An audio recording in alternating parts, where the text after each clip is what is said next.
बाबा Baijnath studio में आपका स्वागत है।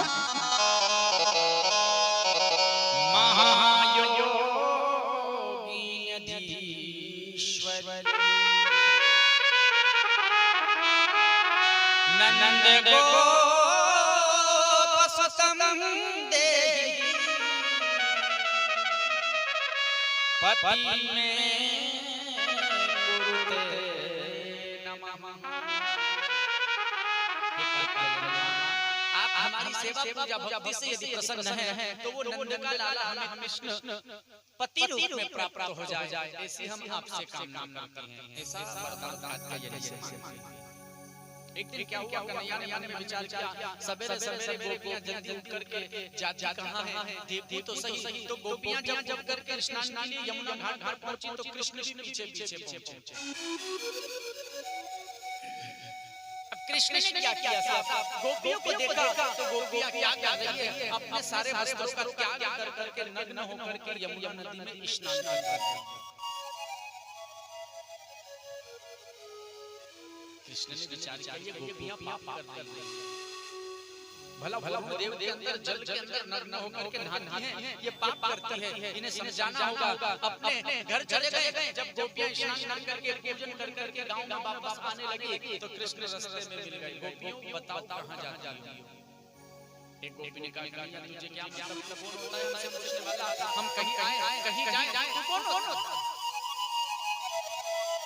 नहीं बात सही, रोज देखता हूँ सवेरे सवेरे जल्दी उठ करके तुम जाती हो, जा कहां हो? मना कर दिया।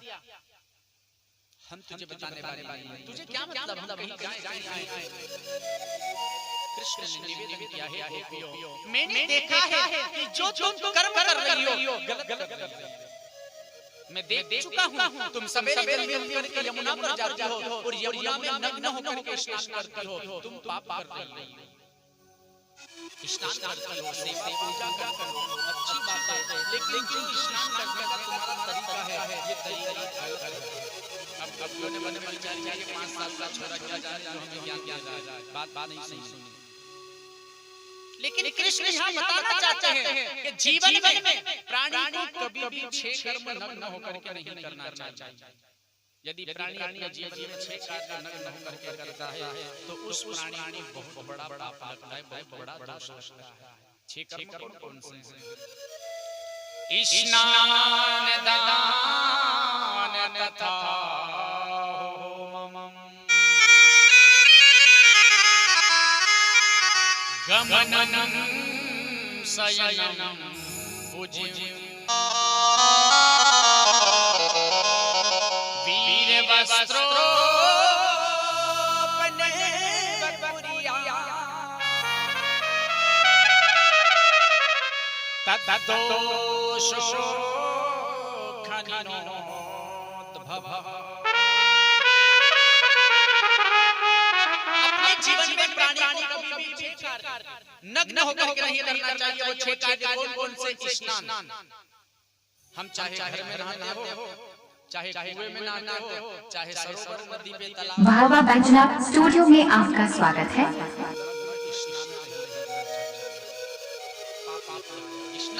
दान कभी भी प्राणी को नग्न दान नहीं करना चाहिए। बोले महाराज हम तो समझदार हैं, नग्न होकर के दान नहीं करते, तो ध्यान दे। आदत होती है, बच्चा यदि घर में रो रहा है और कोई ब्राह्मण या कोई मांगने वाला आ गया तो आदत होती है। बाबा बैजनाथ स्टूडियो में आपका स्वागत है। अवस्था में हो तो उसके हाथों से दान नहीं कर पाना चाहिए, तब वो पाप भागी बनेगा। स्नान दान तथा होम, नग्न होकर के हवन नहीं करना चाहिए।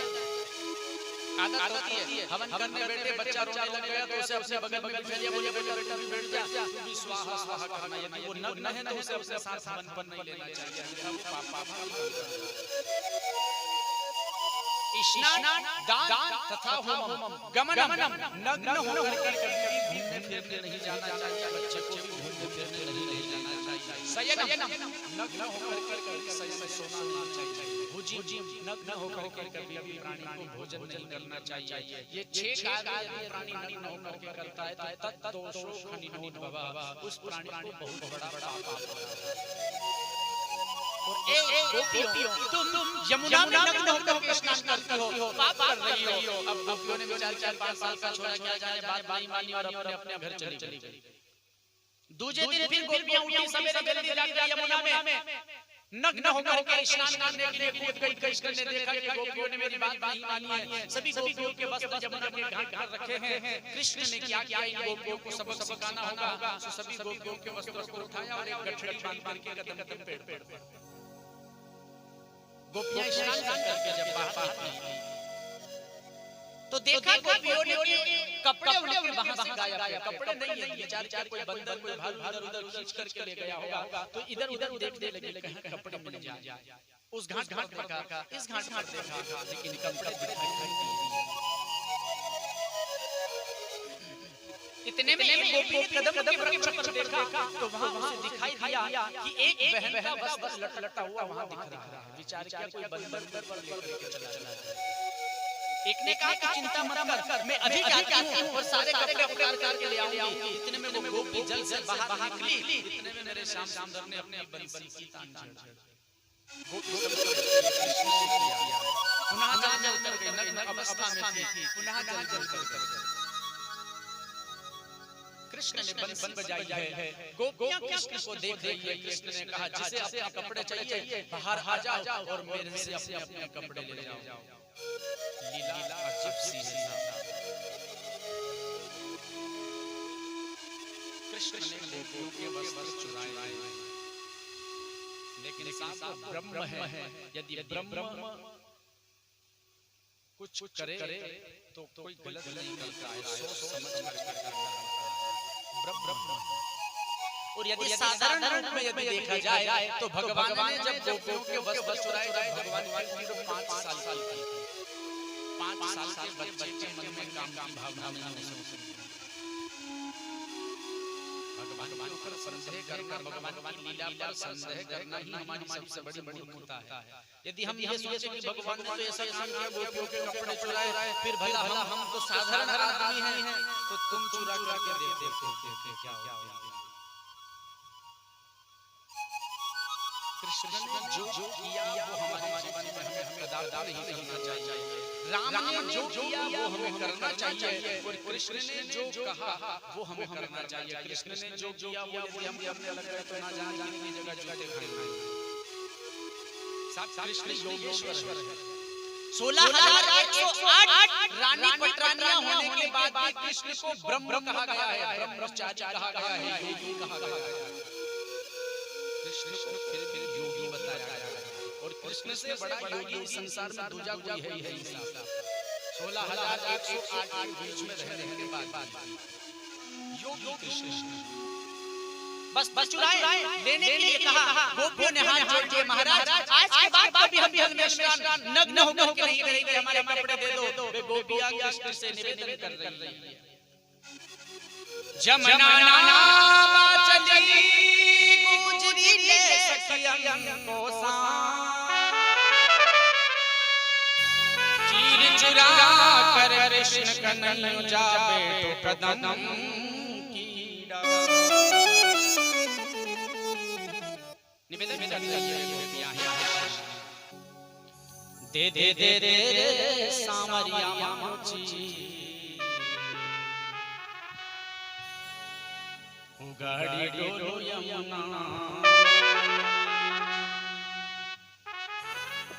यमुना मेरे डोलो यमुना दे दे दे दे सावरिया मारोची गाड़ी डोलो यमुना दे दे दे सावरिया मारोची गाड़ी डोलो यमुना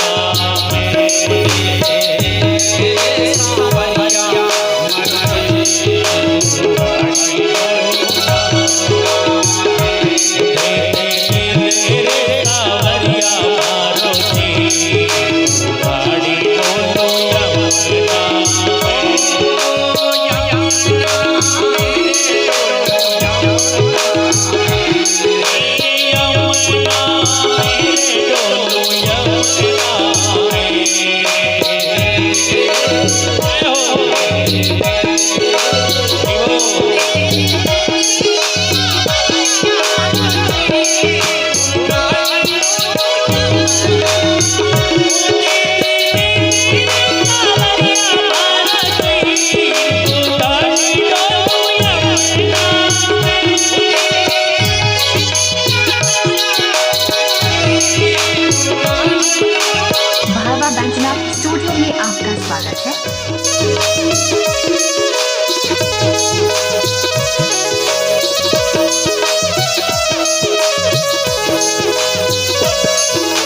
गोविंद भगवान की जय। सभी गोपियों ने जब कसम खाई कि कन्हैया आज के बाद कभी जल नग्न होकर के स्नान नहीं करेंगे, हम कसम खाती हैं, तब कृष्ण ने पुनः गोपियों के वस्त्र लौटाए हैं। सभी गोपियां अपने अपने वस्त्रों को पहन करके अपने घर पर आई। कृष्ण अपने घर पर आए और जब घर पर आए तो कृष्ण ने देखा कि मां 56 प्रकार का भोग तैयार कर रही है। पूछा मां ये क्या कर रही हो? बोले बेटा 56 भोग तैयार किया जा रहा है। बोले मां किस लिए किया जा रहा है? बोले बेटा हम इंद्र का पूजन करेंगे। मां इंद्र का पूजन क्यों? तो मां यशोदा ने कह दिया तू अपने बाबा के पास में जा, उनसे बात करना, उनसे पूछना, मुझे काम करना। कृष्ण अपनी मां अपने बाबा के पास पहुंचे। बाबा भगवान का पूजन कर करके उठने ही वाले थे कि कृष्ण भगवान बाबा के पास पहुंचे। बाबा से निवेदन किया, बाबा एक बात पूछना चाहता हूं। बोले बोलो बेटा। बोले मां 56 भोग बना रही है, ये 56 भोग किसके लिए बनाया जा रहा है? कोई आज विशेष त्योहार है क्या? बोले नहीं बेटा, ये 56 भोग इंद्र के लिए बनाया जा रहा है। इंद्र के लिए क्यों? बोले बेटा इंद्र का हम पूजन करते हैं, इंद्र को हम 56 भोग लगाते हैं, इंद्र हमारे प्रसाद से हमारी पूजन से प्रसन्न होता है, पानी बरसाता है और उसी पानी से हमारी फसल उगती है और हमारा जीवन चलता है। कृष्ण ने कहा बाबा ये बात गलत है। आप कहते हो इंद्र का हम पूजन करते हैं, पानी बरसाता है इंद्र, सो तो ठीक है, लेकिन आप फसल जब इंद्र पानी बरसाता है तो हम ठीक मानते हैं, लेकिन हमने इंद्र का पूजन किया, इंद्र ने पानी भी बरसाया, लेकिन हमने खेतों में यदि सोयाबीन ही नहीं हुई तो क्या उग जाएगी? भगवान ने जब ये बात बाबा को कही तो कृष्ण से बाबा पूछा बेटा तू कहना क्या चाहता है? मुझे बाबा केवल इतना सा समझाना चाहता हूं, निज कर्म प्रताप से जन्म मिले,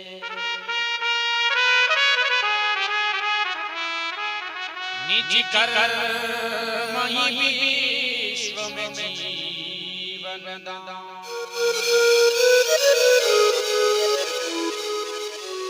निज कर्म से शत्रु सखा बनते,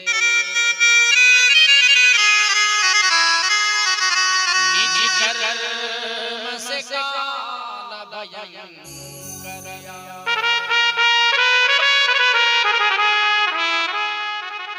निज कर्म विपाक के बंधन में जीव अनेक प्रकार उठा, जिस कारण कर ईश्वर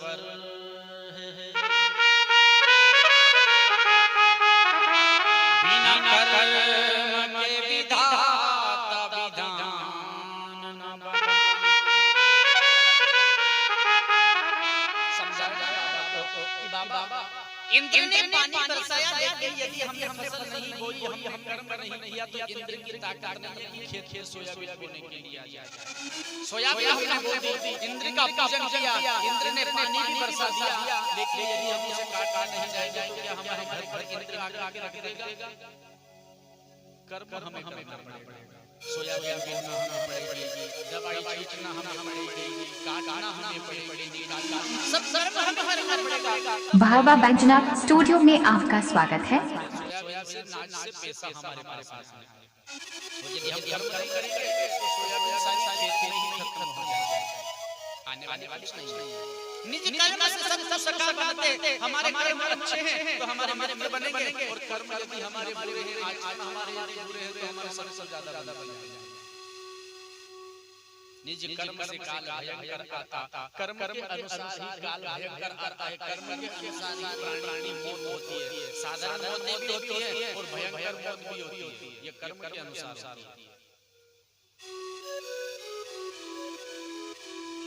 कर्म यदि हम करेंगे, कर्म प्रधान विश्व रचनाका, जो जस करे तस फल चाका, जैसा कर्म हम करेंगे वैसा फल हमें प्राप्त होगा। और यदि हमारे अच्छे कर्म हुए तो अच्छे फल मिलने हैं, और बुरे कर्म यदि हुए तो अच्छे फल मिलने वाले बुरे हो जाएंगे।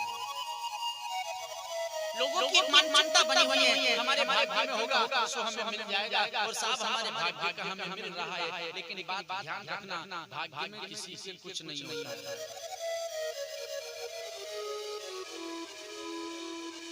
देखिएगा आज भी शाम को अपने घर जाकर के भोजन की थाल लगा करके सामने और हाथ जोड़ के बैठ जाए कि मेरे भाग्य में ये भोजन होगा तो मेरे में आ जाएगा।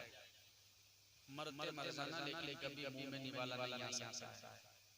भगवान खुद हमें मूर्ख कहता है कि इस मूर्ख को मैंने हाथ दिए, पैर दिए, मुंह दिया, कर्म करने की शक्तियां दी, अब ये इतना कर्म भी नहीं कर सकता, तो मैं तो इतना पागल नहीं हूं कि इसको खोल तोड़ करके इसके मुंह में देने जाऊंगा। भगवान कभी देने आने कर्म हमें करना है।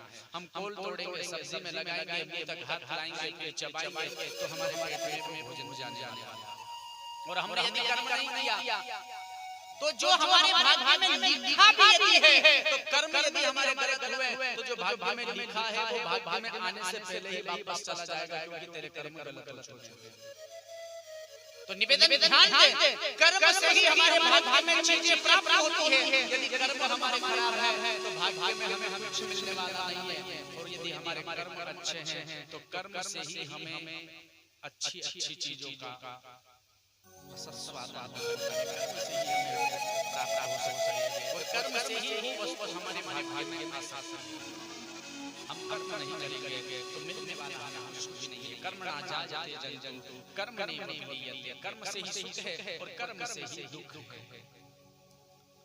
नंद बाबा ने कहा, कन्हैया तू कहना क्या चाहता है? बोले बाबा इंद्र की पूजन करो, गिरिराज का पूजन करो। ये गिरिराज कौन है? बोले गोवर्धन पर्वत, जिन पर हमारी गंगा चल है, हमें उसी का पूजन करना चाहिए। तो सभी गिरिराज के पूजन के लिए तैयार हुए हैं और गिरिराज जी की ओर सभी आगे बढ़े। जो 56 भोग बनाया था तो सारा 56 भोग गिरिराज जी की ओर लेकर के नंद बाबा के साथ कृष्ण के साथ सभी ग्वाल चले हैं और सभी गोवर्धन पर्वत पर पहुंचे हैं महाराज।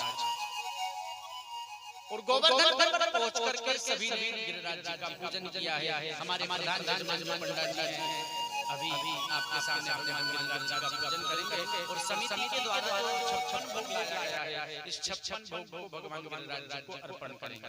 आइए आप और हम सभी मिलकर के गिरिराज जी को 56 भोग लगाएं और गिरिराज जी का पूजन करें। मन में ऐसा भाव होना चाहिए कि जो 56 भोग गिरिराज जी को वहां लगाया गया, जो 56 भोग गिरिराज जी यहाँ पंडित जी लगा रहे हैं, वही 56 भोग हम हमारी जगह पर बैठ के गिरिराज जी को लगा रहे हैं। अपने मन में भाव ऐसा बनाए 56 भोग कौन सा है? ध्यान दीजिएगा। खुरी चंदन है खीर मोहन खीर सावर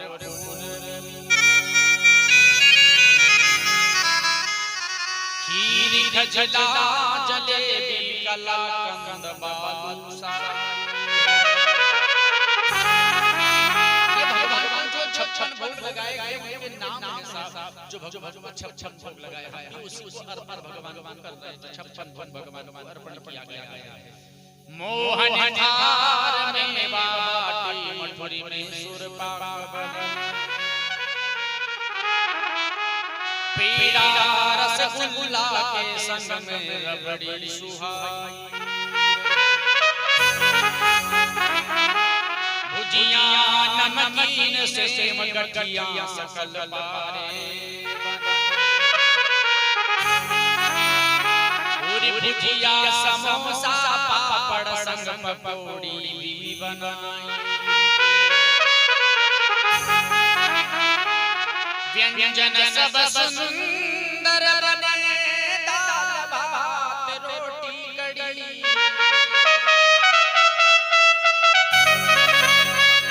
संग सयाते विविध विविध मूंग आलू। जिस 56 भोग को हमने नाम दिया ये 56 भोग गिरिराज जी को अर्पण किया गया और गिरिराज जी को अर्पण किया। इंद्र को ज्ञात हुआ कर पूर्ण प्रदक्षिण पर्वत के क्रम से सबको मिथिलाया।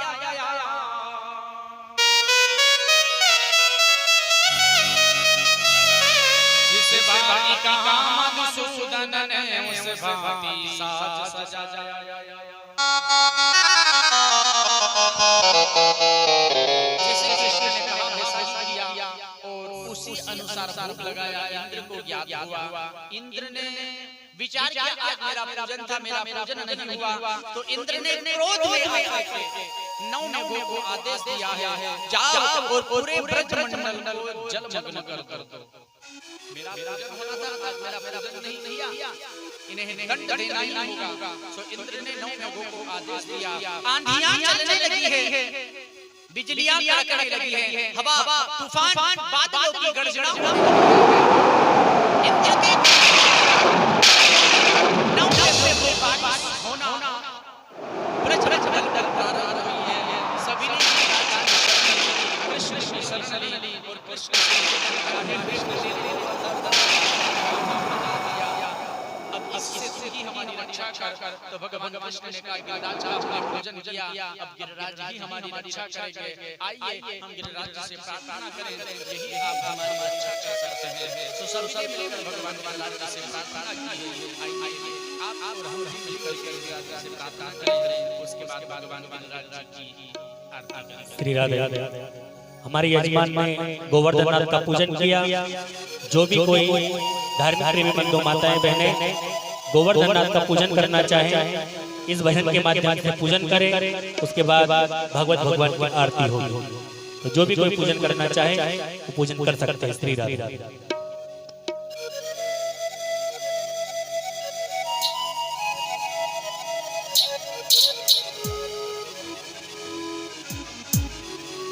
गोवर्धन महाराज हमारे प्रभु गोवर्धन महाराज। छटा तेरी 3 लोक से न्यारी है।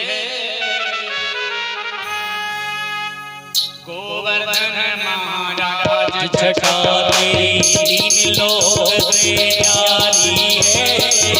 गोवर्धन महाराज छटा तेरी 3 लोक से न्यारी है। गोवर्धन महाराज छटा तेरी 3 लोक से न्यारी है। गोवर्धन महाराज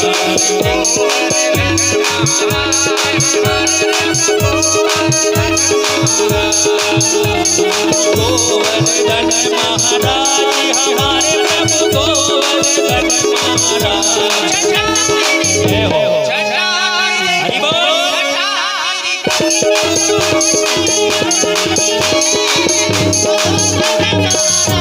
छटा तेरी लोक में न्यारी है। गोवर्धन महाराज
गोवर्धन महाराज